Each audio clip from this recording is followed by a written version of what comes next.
This evening we will continue our study in Revelation chapter 12.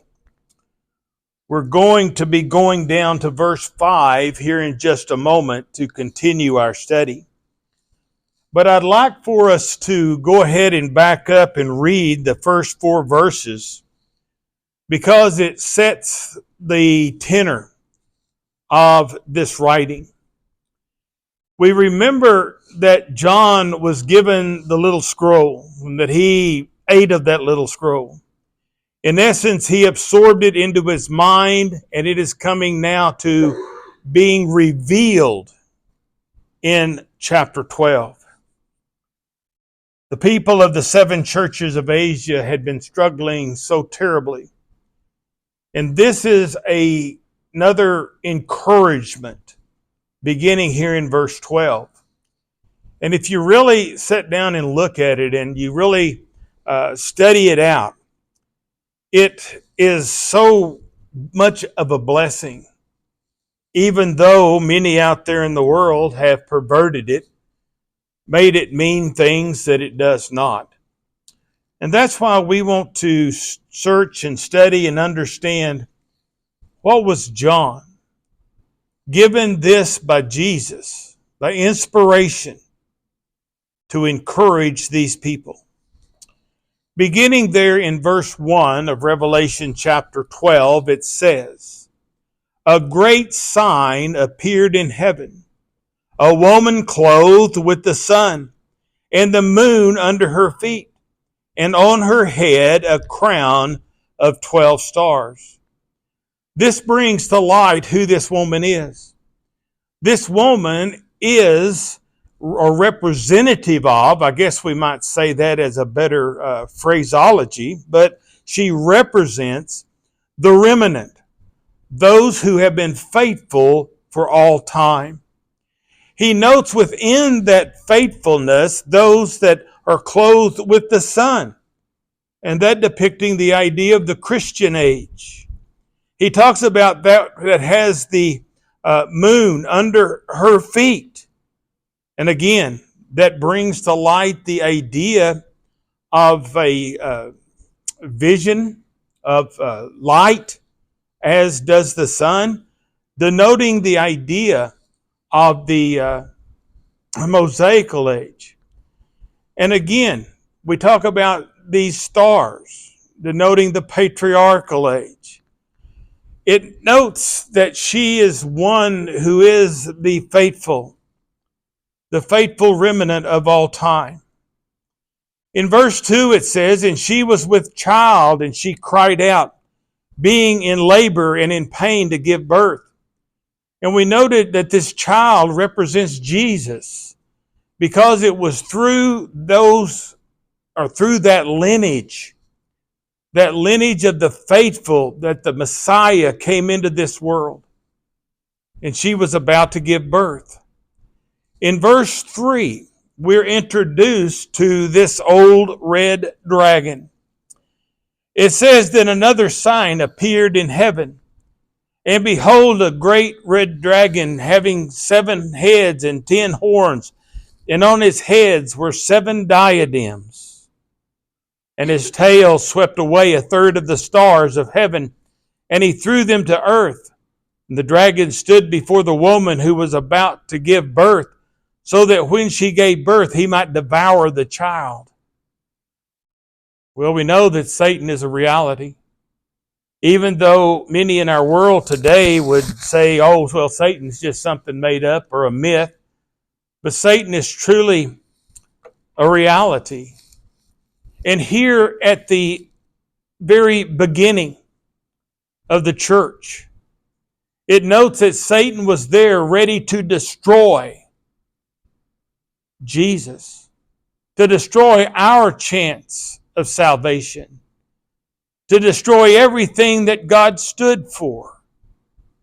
We also have noted within this that Satan used Rome to persecute these Christians. And in verse 4 it says, "And his tail swept away a third of the stars of heaven and threw them to the earth.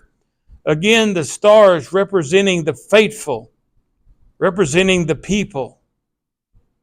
Well, the dragon was standing there waiting to devour the child, waiting to devour Jesus. In verse 5 it says, "And she gave birth to a son, a male child, who is to rule all the nations with a rod of iron.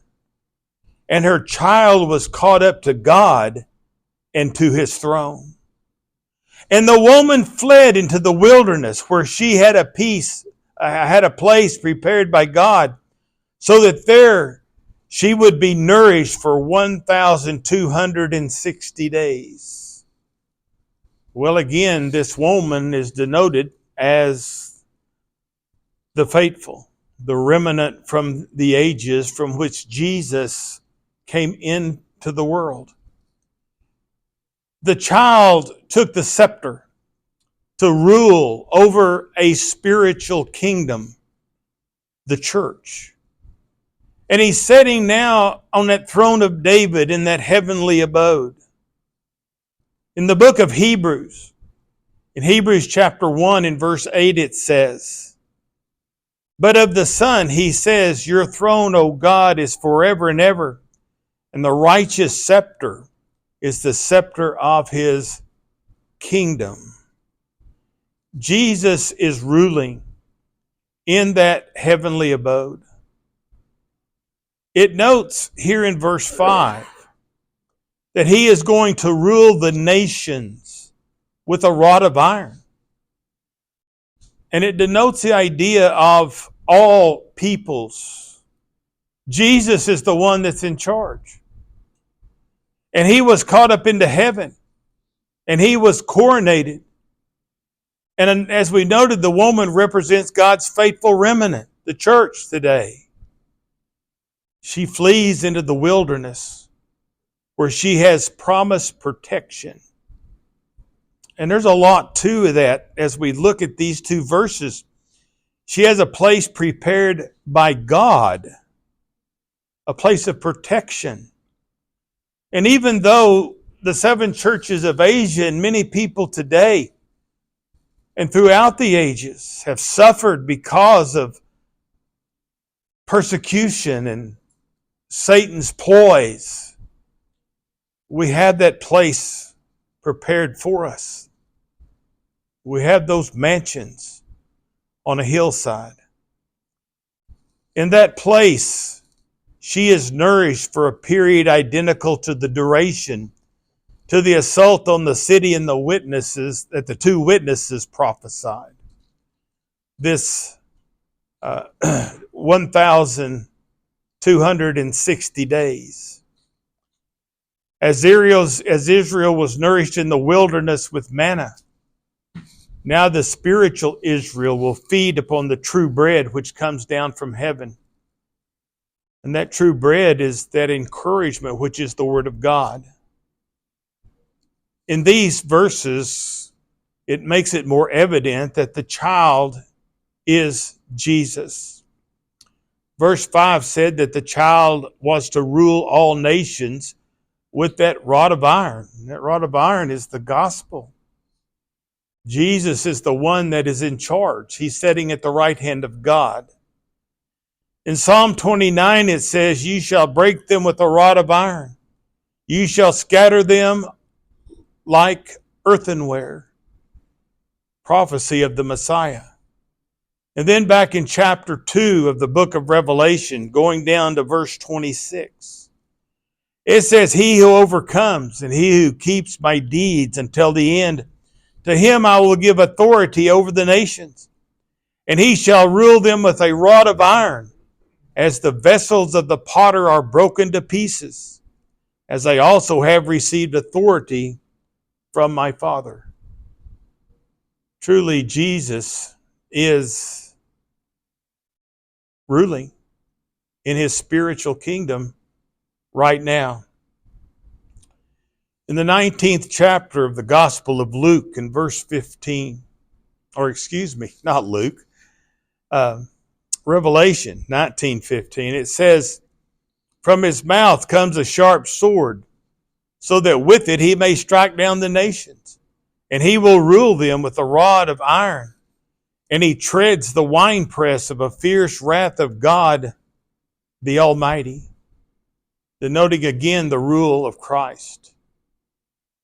But before the dragon can devour him, it's noted here in verse 5 that the child is caught up to God and to his throne.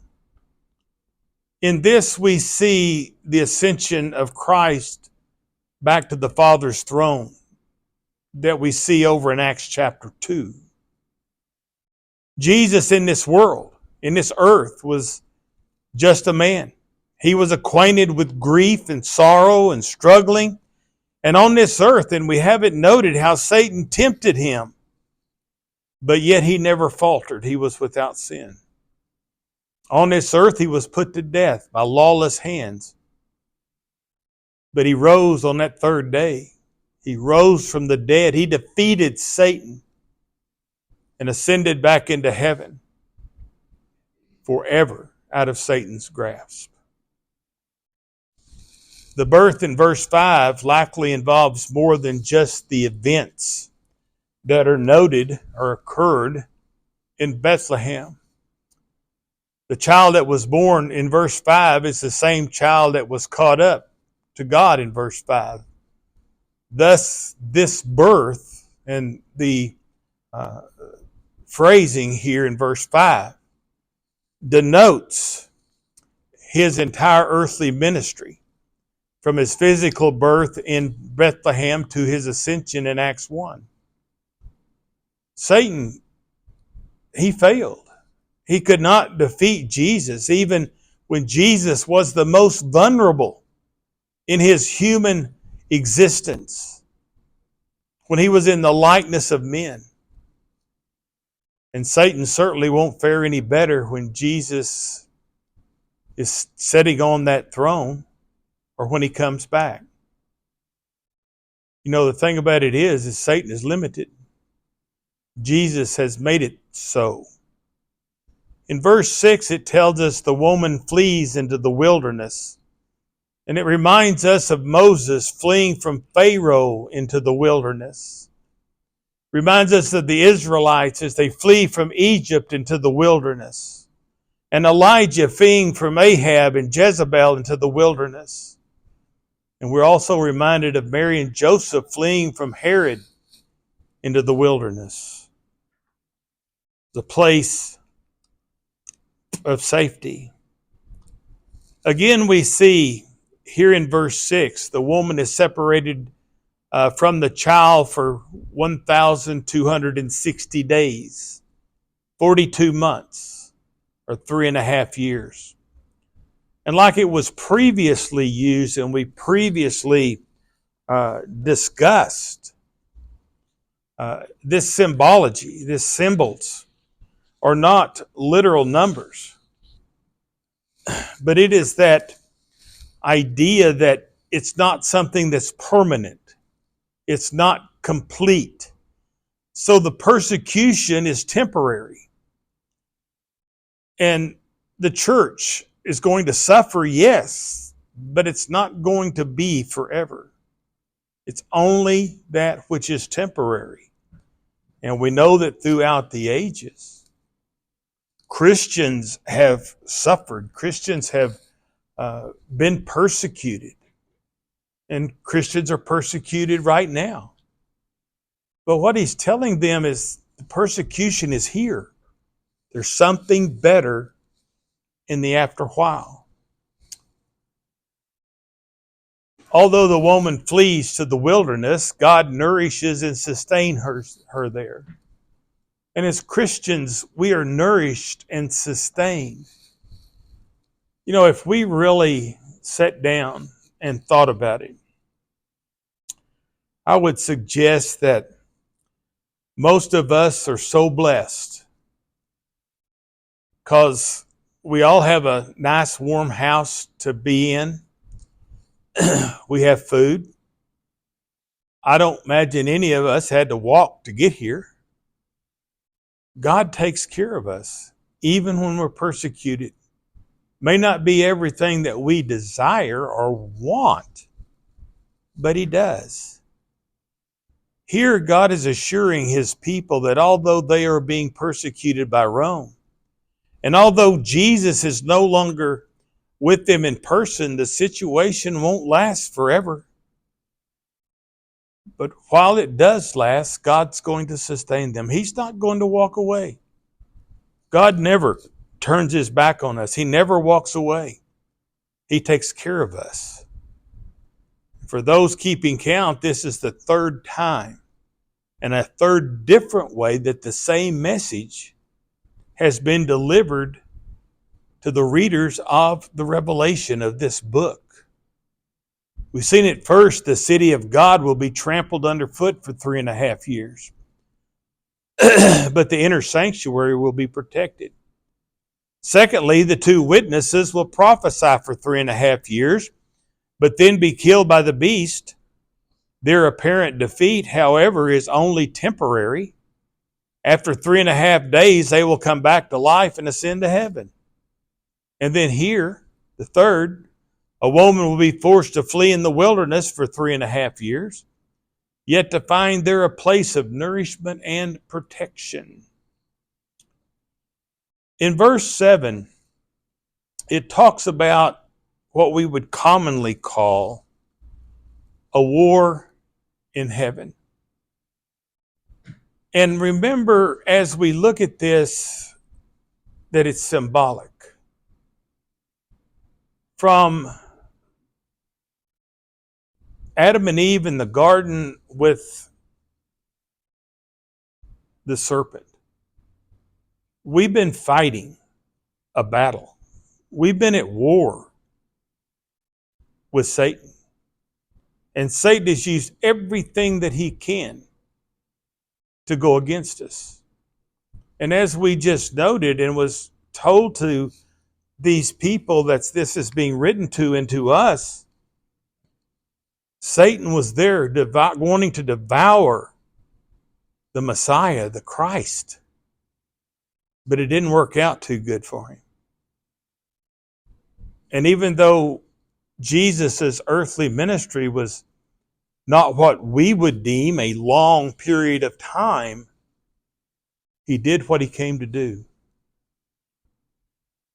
Now it notes here that the faithful, the ones who brought forth the Messiah throughout the ages, that woman, that she was protected, talking about the faithful. He's telling them, you're faithful, you're going to be protected, it's going to be all right. And they can't win a war because the war has already been won. We still have to do the battles. And the battle is for souls.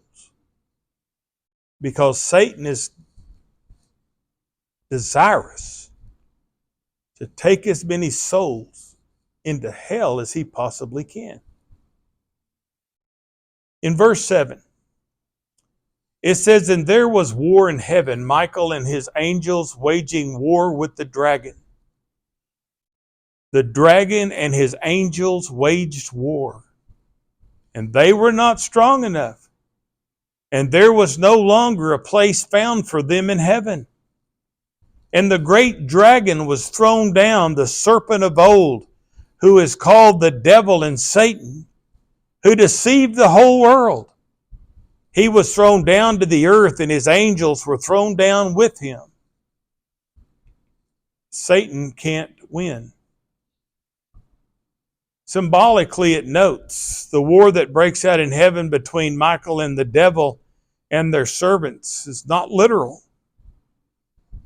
It's more than a picture of the devil and his dragons. Satan didn't win. Satan's not going to win. And with this series of events concluded, God's scheme of redemption is now fully come to Satan, the adversary, is exposed, weakened, And it's grace that reigns supreme and is supremely attainable. Satan lost, even though we have to face the struggles. But many want to utilize this as some literal war in heaven. And, I don't get where some of these individuals come up with some of their ideas. But I wonder, I really wonder, because there are those that promote some very, I'm going to use the word unique ideas concerning this war in heaven. That they're up there in heaven battling all this stuff, and that Satan might even win. Is Satan going to win against God? Well, no. Satan was defeated on the cross. This could never be. In the Gospel of John, chapter 12 and verse 31, it says, "Now judgment is upon this world. Now the ruler of this world will be cast out." Satan loses. Jesus did not need Michael to do something he already accomplished himself. This battle, like the woman, the child, and the dragon, is all symbolic. Yet, people want to make it literal and, in essence, make up some fanciful idea that sells books and makes them money. Kind of like the idea of sordid gain. This symbolic battle, this battle is, and its outcome emphasizes the point that if Satan could not defeat Jesus while he was on earth, then Satan certainly cannot defeat Jesus now, because Jesus reigns at the right hand of God in heaven.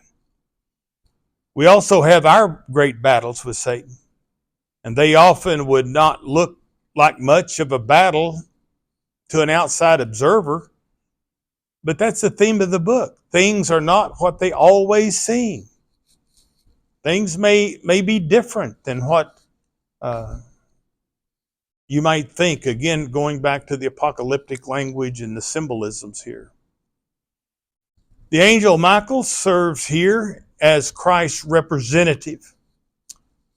We find him over in the book of Daniel 3 times. Daniel 10:13, he is one of the chief princes. Daniel 10:21, he is called the Prince of Israel. Daniel 12:1, Michael is called the great prince who stood for God's people against their great enemies. And then down in Jude 9, he is called an archangel. And some surmise that he is the angel pictured in Revelation chapter 10. No place is found in Hades for the dragon and his angel. His so-called assault on heaven is complete failure. And that's encouragement. The promise of protection, of nourishment. And Satan, even if he goes against God, is not going to win. If he goes against heaven, he's not going to win. His defeat is decisive. When Jesus ascends, he has completely defeated Satan. And he did that on the cross. 1 John 3:8. The reason the Son of God appeared was to destroy the works of the devil. The Gospel of John 16:11. The ruler of the world is judged. John 16:33. I have overcome the world. John 12:31. Now shall the ruler of the world be cast out. Colossians 2:15. When he had disarmed the rulers and the authorities, he made a public display of them, having triumphed over them through him. Hebrews 2:14. Therefore, since the children share in flesh and blood, he himself likewise also partook of the same, that through death he might render powerless he who had the power of death, that is, the devil. The devil is, again, as we have noted many times here, limited in what he can do and is doing, even though he's doing a lot. In verse 9, it refers to the devil or to the dragon as the ancient serpent. And this takes us back to Genesis 3, where the serpent came to Adam and Eve. And it was because or through the serpent's deception that sin entered the world. And he has been an active enemy of God and God's people ever since. He is the devil. That means he is the accuser or slanderer. The word is diablos. He is Satan, Satanas, which means adversary or opponent. He's against everything that is godly. He's against everything that is righteous. In verse 9 also describes Satan as the deceiver of the whole world. Paul told us in 1 Timothy chapter 2 and verse 14 that it was by deception that the world was plunged into sin. And it was. He deceived Adam and Eve. But think about the pre-flood world. 8 souls was all that was left of righteousness. Satan did his job well at that time. Terrible thing. In John chapter 8, verse 44, Jesus said of Satan, "You are of your father the devil, and you want to do the desires of your father. He was a murderer from the beginning and does not stand in truth because there is no truth in him. Whenever he speaks a lie, he speaks from his own nature, for he is a liar and the father of lies." Here's the message, kind of in a nutshell. The power behind Rome has always been defeated. The defeat of Rome will follow.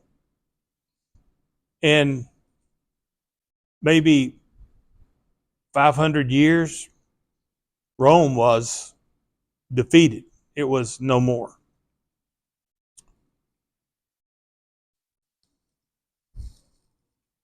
Let's look on to the next section here, section 3, verse 10 and 11. See, I never know how far I'm going to get. In verse 10 it says, "Then I heard a loud voice in heaven saying, Now the salvation and the power and the kingdom of our God and the authority of his Christ have come. For the accuser of our brethren has been thrown down. He might accuse them before our God day and night. And they overcame him because of the blood of the Lamb and because of the word of their testimony, and they did not love their life even when faced with death." We can overcome because of the blood of the Lamb. Blood of the Lamb gives us victory. Victory comes to the seers' brethren by the blood of the Lamb, the word of their testimony and their willingness to die rather than to recant their convictions or turn away, turn back to where they had come and what they had been involved. The devil, acting through the willing accomplice, Rome, would attempt to drown the infant church in a flood of lies and idolatry, sedition, and fears, because he is the father of lies. And if you look at Rome and you see how idolatrous and ungodly and immoral Rome was, It's without question that people were being dragged back into these apostate ideologies. And if they didn't go back, they starved to death. We've talked about that many times. The dragon was not content to hold sway over the worldly. He still wanted to destroy the kingdom of grace and wipe it off the face of the earth. He wants to destroy the church. And today, he has to do that to the individual. He can't destroy the church. He can't come in and destroy all the faithful. But he can destroy the individual. Now he begins to attempt it on an individual basis, trying to save souls personally to win them back into ungodliness. That's the will of the dragon. That's the work of the dragon. The statement, verse 10, does not mark the beginning of God's kingdom or of Christ's authority, but instead it depicts the public vindication, a reaffirmation of those things. It already happened. It's in the past. We should also note that the Lord's eternal kingdom was literally established shortly after or at the ascension of Christ to the right hand of God. It's already in power. It's already in vogue. In verse 10, we're told why the salvation and the power of the kingdom of our God and the authority of his Christ have come. And it's because the accuser of our brethren have been thrown down, who accursed them day and night before our God. The serpent's been kicked out. He's been whipped. He's done. The defeat of Satan is the cause for this public vindication and reaffirmation of God's sovereignty. He's telling the people that the Satan has not won. We still have to fight the battles. We still have to watch out for ourselves, because Satan is out there devouring literally the multitude. Verse 10 tells us something very interesting about Satan. He accuses us day and night before God. Now, this kind of reminds us of the book of Job. You know, Satan's going around doing all he can to keep people away from God. And he comes to God and says, look here, what all I'm doing against you. And God says, well, have you considered my servant Job? Well, then old Satan says, well, you've got this big fence around Job. You won't let me at him. So he let him at him. But Job remained faithful, even though all the persecution, all the horrible things that happened to Job, he remained faithful. Perhaps Satan has been accusing others before God. Use Job as an example of righteousness. Job was the example. Doesn't mean we're not going to suffer persecution, but we will overcome. In verse 11 tells us how Satan was conquered, and it was, as it noted there, and they have conquered him by the blood of the Lamb and by the word of their testimony, for they love not their lives even unto death. Jesus gave his life, the blood of the Lamb, that we might be saved. And this is a key verse in the entire book. It's the word of their testimony. And they loved their lives even unto death. Jesus gave it all for us. Satan was figuratively defeated by the great battle in heaven.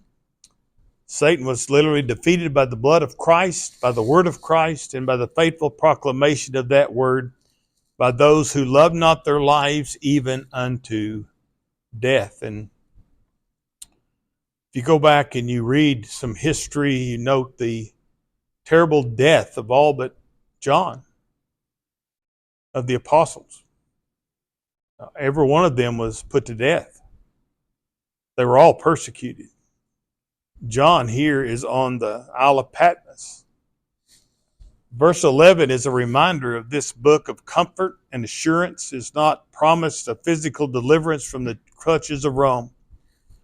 God has promised spiritual deliverance from the power that's behind Rome, and that is Satan. Satan was defeated by the death of those that he was trying to kill. He was defeated by the death of Christ on the cross. He is defeated when Christ's servants follow the example of their master. The death of Jesus was a defeat, but not for Jesus. The death of Jesus was a judgment, but not against Jesus. Satan was defeated by the blood of the Lamb. It was the blood that provided the forgiveness of sins that took the faithful forever out of his clutches. And it was that blood that made Satan's accusations of no effect. We're going to stop there at verse 12, and we'll continue at our next opportunity and finish up this chapter. In essence, the faithful, the woman, has been blessed by the coming of the Messiah, the child. Jesus did what he came to do, and he won the war. He won the war. By his blood, we have the blessing of forgiveness of sins. And again, as I've noted previously, Satan is limited. That's what he can do against Christians today. But he's still out there doing all he can, persecuting us as much as possible, trying to get his way. But we, as God's children, will overcome. We'll start there in verse 12 next week, Wednesday.